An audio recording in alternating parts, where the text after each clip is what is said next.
All right, let's get moving. So hello everyone and welcome to our webinar today entitled The 5 Steps to Getting AWS Cloud Packets to Your Tools. Today, Nicole Delp and Eric Freeland will be walking us through our presentation, but a couple just real quick housekeeping items. If you have any questions throughout the presentation, please feel free to throw them in the chat window at the bottom of the questions box, and we will answer them live at the end of the session. A couple other things, we will be recording this and it will be available following the presentation, and we hope you enjoy what we have to say. And with that, Eric and Nicole, starting with Nicole, I'll hand it over to you. Thank you, Mary. Welcome, everyone. Thanks so much for joining our webinar today. Over the next 30 minutes, I'd like to introduce you to Nubeva, highlight the challenges and approaches I've seen in the market, outline the 5 steps for connecting your AWS clouds to your tools, walk you through our Nubeva Prism solution, then I'll turn things over to Eric, and he'll provide you with a live demo in AWS. Finally, we'll wrap things up with advantages and a live Q&A. We've got a lot to cover. Let's get started. First, Nubeva is a public company, headquartered in San Jose, California, with offices in LA, Colorado, Vancouver, and Sydney. Our vision is to enable best-of-breed security in all public clouds. We do that by transforming the delivery and consumption models of best-of-breed security into easy, low-cost, simple services. In traditional environments, you have physical access to your data centers and the many tools your teams rely on to detect, protect, and monitor your business. IT teams can access the racks and stacks of switches and servers to feed their tools with packet traffic from physical taps, spans, and big network packet brokers sitting alongside the switches and servers they watch. In the on-premise world, cables and tables connect the systems we need to all the tools we trust. The public cloud has changed all of that. In AWS, new resources, services, and network architectures are available that greatly increase speed and availability. All this power, it comes with a complication. You lose physical access. You no longer can tap, span, and packet broker your new virtual machines, containers, serverless, or PaaS resources. The cloud has essentially eliminated the network intersections we use to monitor. And as a result, we starve the heavily invested tools and teams of the packet traffic they require to detect, protect, and monitor your business. There are 2 typical approaches I've seen, and 1 outcome to this challenge. In their shift to the public cloud, some organizations choose to eliminate packet-level security and monitoring altogether. They may have even been advised to dump their tools and rely on flow-based data as their new primary source of truth. So they accelerate their adoption to the public cloud and hope that nothing bad happens, requiring incident response, root-cause analysis, or deep packet inspection of their applications, data, or services. And some organizations choose to use their data center network packet broker agent solution that's been given a facelift for the cloud, but definitely not born for the cloud. These solutions are very expensive, complicated, and don't scale to support all cloud resources. Or worse, I've seen some organizations deploy many resource-intensive tool agents requiring visibility at the same source level. Either way, there's just one outcome. Your tools and teams, they end up flying blind or nearly blind at crazy costs. You end up having less access, enablement, and visibility with your tools and teams than you had in your own data center. So this is where the rubber meets the road. And it's the biggest dilemma in the public cloud today. There's not an easy, affordable way to acquire, process, and distribute cloud packet traffic to your security, application, or monitoring tools. Dumping your existing tool investments and relying on logs and flow data isn't going to cut it, especially for compliance or regulatory bodies. You can choose to go with your data center network packet broker solution and pay crazy costs for just a little bit of visibility. Or you could invest in cloud-based tools, each requiring their own agents on each of your sources.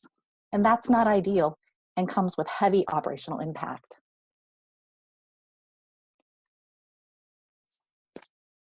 Nubeva has introduced 5 simple steps to get your AWS cloud packets to your tools. First, you need to deploy sensors on all your cloud sources that you need to monitor. Think of this as a tap or span. Sensors make a copy of the data you want to monitor. Next, you will create source groups based on policies that you define. Think of this as selectively aggregating by policy the traffic you want to see. Then, you will define destinations and services you want to send your copy traffic to. You will define your connections from source groups to one or many destinations. These connections to your destinations can be in and out of the cloud. Finally, you can add a service, such as filtering, to ensure that you are sending only the traffic of interest to each destination.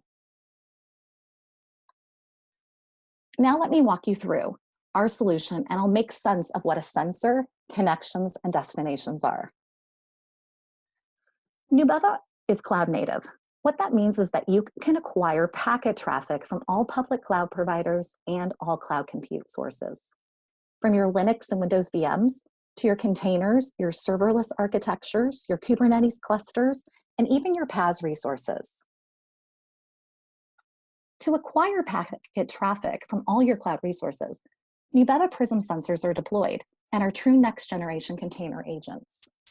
Prism sensors are a one-line install, single binary, self-configuring container-based sensor with very high performance and very low overhead. In fact, they can handle 3 times the throughput of our closest competitor at 1/3 the CPU consumption.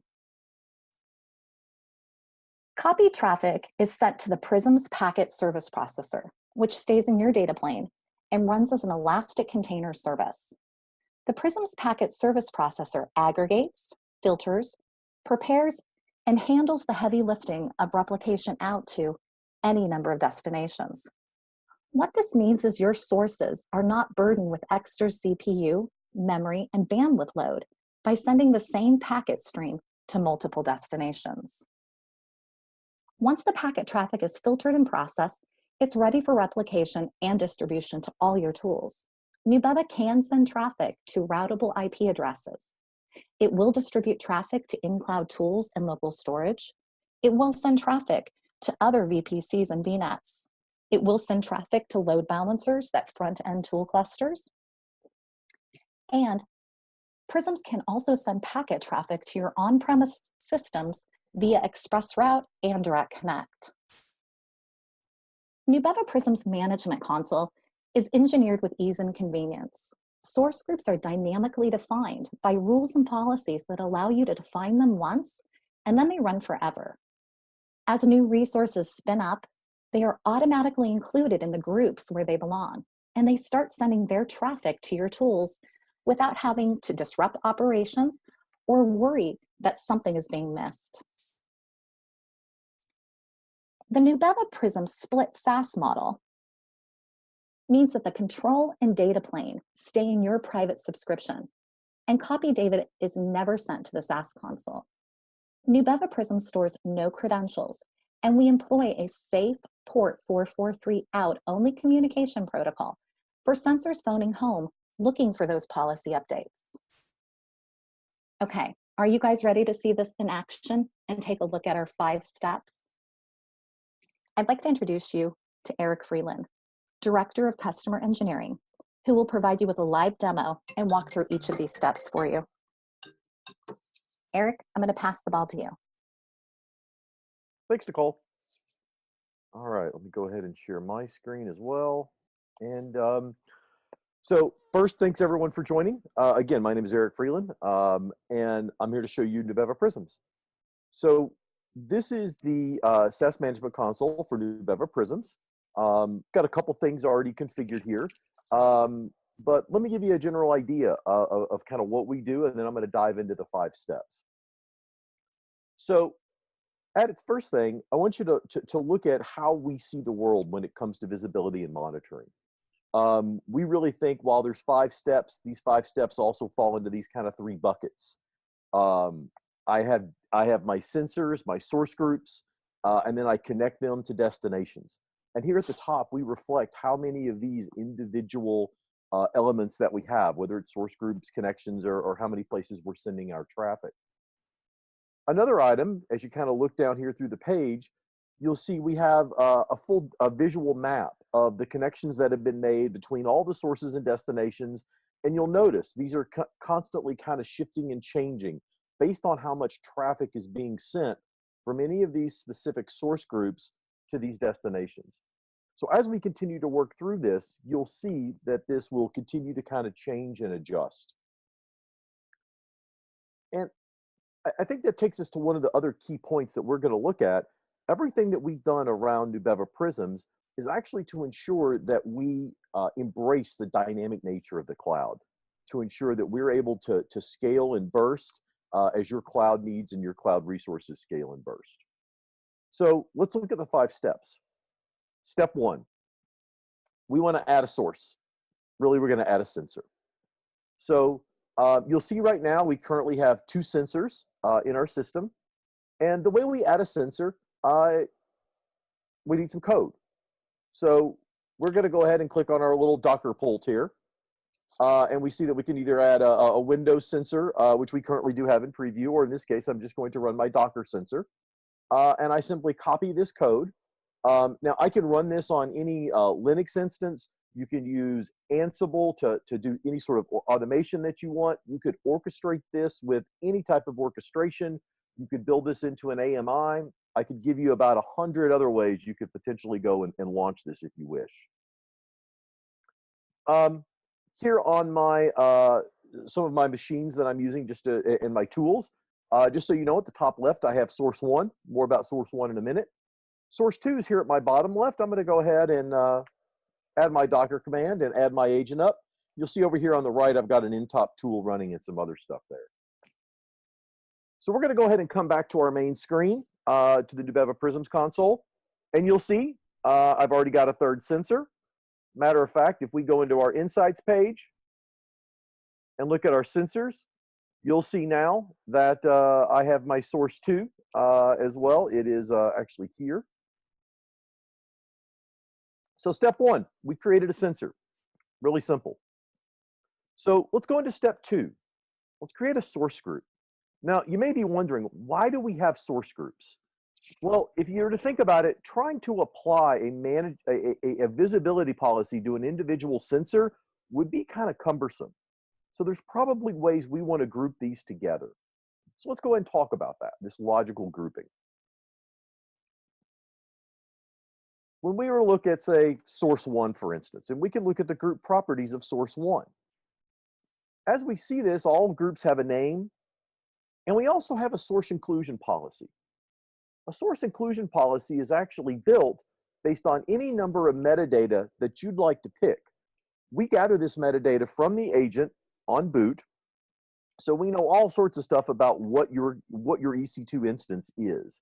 And then based on that data, we can actually classify it and apply visibility policies. For instance, here, we're simply using the instance ID, and this actually refers to source 1. Very simple policy. If you're doing any sort of troubleshooting of, well, why is source 1 experiencing this problem? We could also use, for instance, things like a label. Everyone's familiar now in AWS of using labels or tags to be able to identify various parts of information. We can also read those labels in, and you can create source groups based on those labels. In this case, anything that's in development.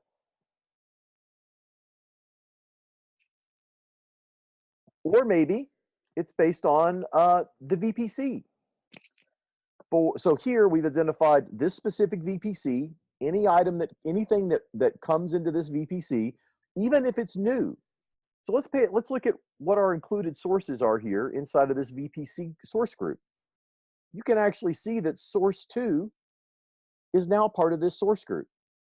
Even though I just installed it, I didn't configure this, it's already here. It knows as source 2 comes up, because source 2 lives in this VPC, it also should be part of this source group. So with Nubeva Prisms, the source groups are completely dynamic. As you have new resources that auto scale up, they'll be automatically added to any of those source groups without you having to touch anything. As far as creating a source group, we're going to create a source group for good old source 2. We just installed his agent, but he's having some problems.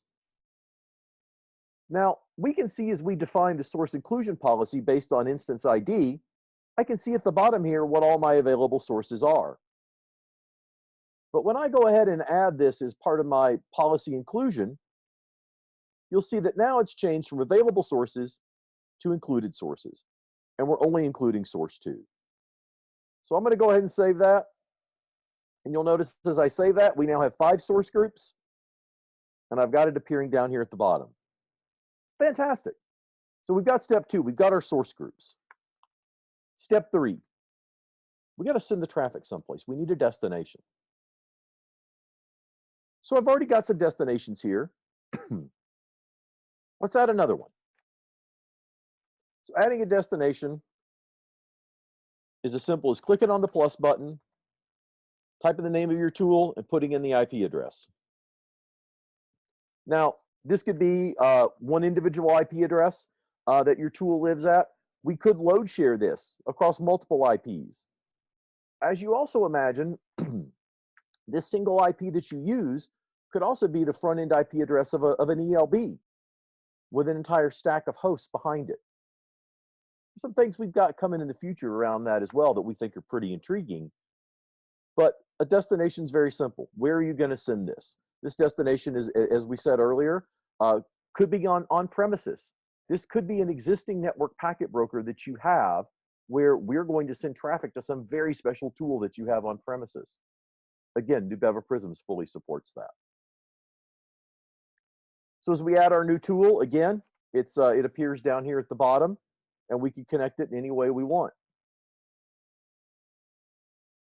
So let's go ahead and hit step 4. We need to connect them. As you probably get, you could probably hit this plus sign on the connections, and that's how we would connect it. And you'd be right. So let's go ahead and make a connection. We're going to connect my application front end. We're going to connect that to my tool. Now we have to specify a VNI. In this case, we're just going to make one up. Quick note, a VNI is a VXLAN network identifier, very similar to the number of a GRE. It's just a way to identify that. And you'll see as we've done that, we now have connected to my tool. The application front end is now connected to 4 different locations, including my tool. Another way is you can also drag and drop. So for instance, if I wanted to drag source 2 to my molo.ch, to my packet capture solution, I could drag it and drop it, and now my source and destination groups are predefined. Likewise, I'm going to connect another one up here. I'm going to connect source 2 up to intop.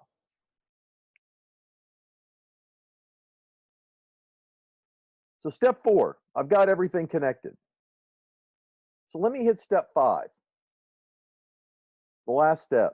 I'm going to add some filters. So filters are applicable when you want to manage what data actually gets sent out to a specific tool. So in this case, let's go ahead and on the application front end where we're sending this to my tool, we can actually define a filter here. Now, we use Berkeley Protocol filters, so anything you choose to filter from IP addresses, ports, any other number of bits, protocols are all in there, all available. We support all of that. In addition, on the roadmap, we have quite a few other potential services. If you kind of look at any network packet broker, the services that they offer, we have many of those same services come into the cloud here in the next few months. So that's it. That's the 5 steps. I created a sensor, made that part of a source group, created my destination, I connected them up, and then lastly, I made sure any sort of filters or other special services I want on that connection, I applied them. So let's see the output here. You can see I've got intop running along here. One of the things I'm going to go ahead and do is I'm going to grab some fairly large files just from across the world. You notice as I've done this, you probably are already seeing on the right-hand side, the aspect ratio for NTOP is changing immediately.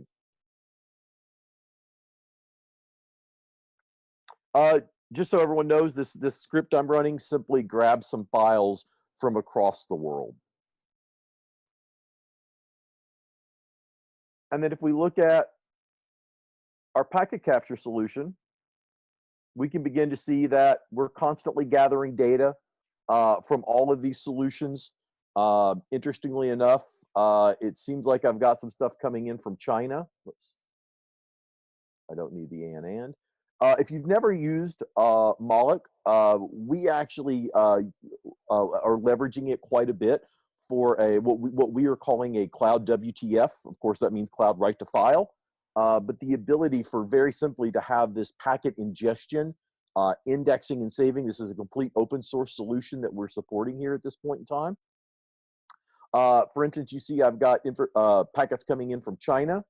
Most likely someone's trying to SSH in. Yes, sure enough. Looks like I have some SSH coming in from China. Kind of interesting there. But likewise, as my other downloads keep going, we'll continue to get this traffic going out to, oops, I need to clear my search. Here you can see the TCP dumps that are going out to India, Great Britain, US, wherever those, excuse me, not TCP dumps, those file downloads that are coming in from those locations. So I'm going to go ahead and wrap the demo up here. As you can see, the one thing we believe at Nubeva is visibility in the cloud should be simple.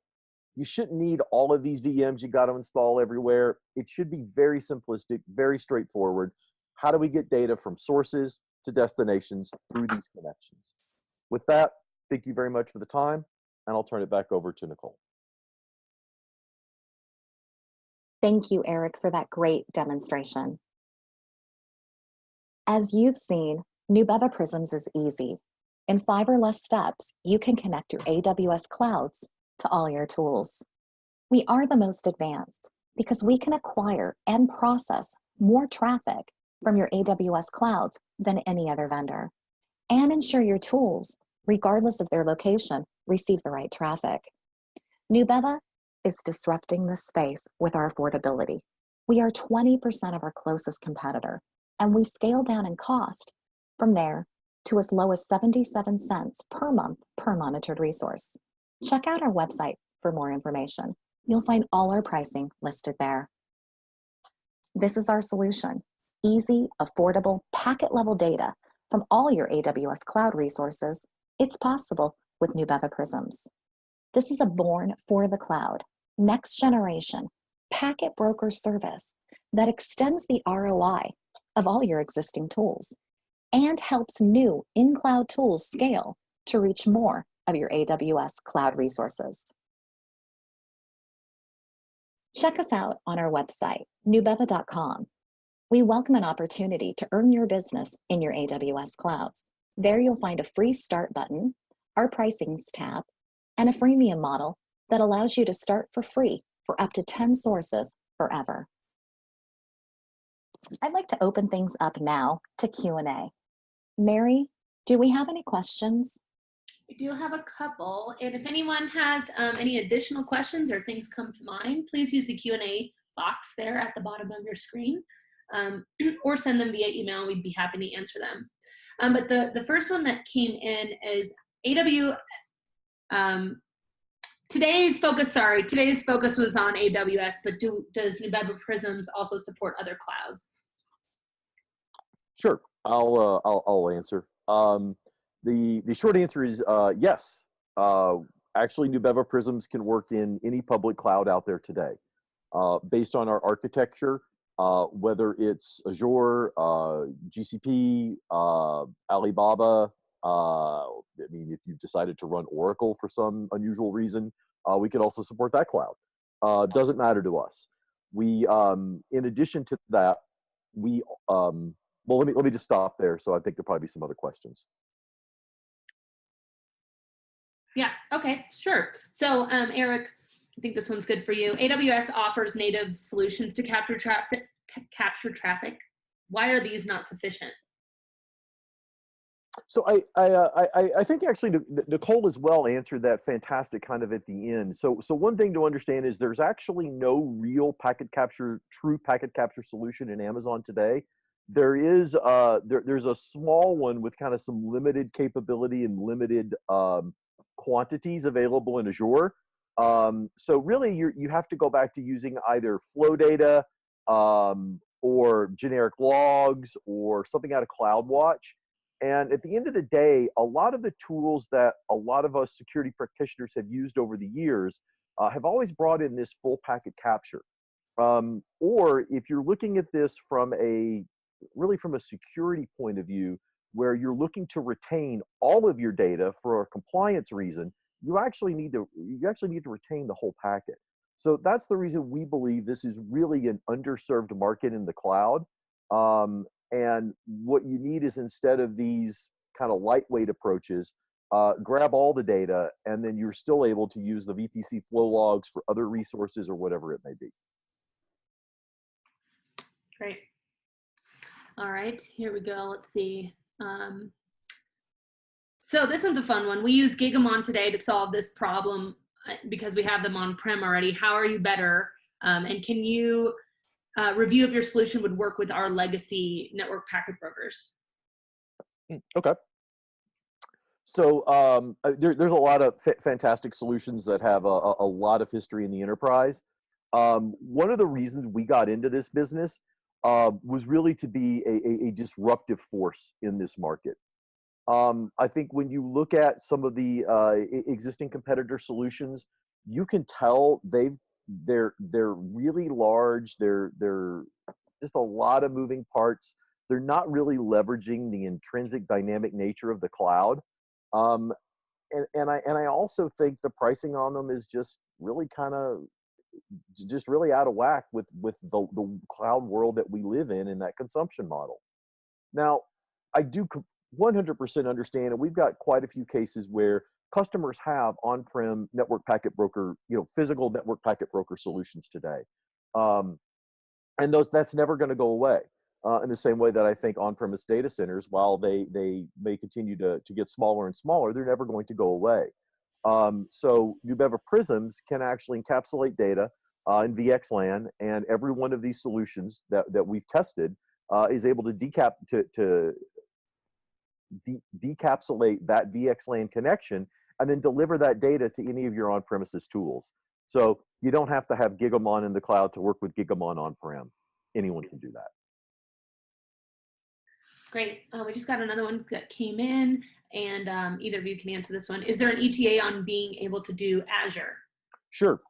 So we support, so let me answer this a little expansively. So we support Azure today, 100%. Now, if you're asking about Azure VTAPs, we also today support Azure VTAPs 100%. The problem there with Azure VTAPs is Azure doesn't support Azure VTAPs in 100% of the regions yet. They only support it in South Central, or West Central, excuse me. So if you are looking to use Azure specifically with VTAPs, we're glad to talk about that. In the interim, you could actually use our Prism agents and then shift to VTAP agents when they come out. But we'll fully support them, and I'll add one other thing. The same way that you saw me doing the dynamic nature with Nubeva Prism sensors, we also support that same dynamic nature of groups with VTAPs. So if you have a new VM that launches in Azure in a certain VNet in this case, we will identify that new launch. We will automatically create the appropriate VTAP. We will match it to the appropriate VM and then ensure it gets the visibility policy. Again, you don't have to do anything. It works automatically. Right. We expect Azure to have more VTAP support towards the first of the year. If you want more details on that, get with me later. I know a lot that I can share and some I can't. And just for the folks who don't understand what VTAP is a tapping element that Azure has announced that allows Nubeva Prisms to capture packets without using agents or sensors. And to add on to that, it's potential that there could be other clouds that may have that same capability in the future. Which we will partner with and ensure that that traffic can also be digested by Prisms. She finishes my sentences. All right, we got another one that came in. Does Nubeva have a cloud native solution for SSL decryption? Got it. Working on it. That's the best way to put it. One of the challenges we're working against, and I'd love to talk more with whoever has that later, is really around TLS 1.2 versus TLS 1.3. We've got some thoughts around both. Again, would love some more customer kind of input on how they want to see that. We know the problems with both ways, and it's probably something we've got the most requests from our customer base that's out there today. So coming soon is the best I can say. Yep. Great. All right, last call for any questions. And again, we're happy to answer them offline. And I think this last one that came in a little earlier in the session, Nicole, you kind of answered, but I'm just going to throw it over to you and you can wrap us up. Just how do you get started? What's the best way to go about getting going? Sure. So love this question. So first of all, we make things really easy. We have a great website. It's prisms.nubeva.com. I encourage everyone to log in. As soon as you log in, you'll see a big orange start free button. Hit that start free button. Enter, it's going to ask for your name. It's going to ask for your company and your email address. You'll hit return. Again, remember, we save no credentials. And as soon as that happens, you'll get a registration email allowing you access, and you can start actually loading up. You'll have the console in front of you. You can start loading up your first Docker sensor on any of your sources and start capturing traffic. It's really that simple. Once you register, we have a great video that you can log into. We have a great starter guide too. You've got Eric and I's contact information, so please feel free to email us if you have any questions. It's really that simple. Great. All right. As promised, we wanted to keep this nice and short, and we very much appreciate everyone attending. And please, we'll be sending out a follow-up email. Eric, any final words? Nope. Thank you all very much. Yeah. Right. Thank you, guys. Thank you all for your time. Thanks, Mary.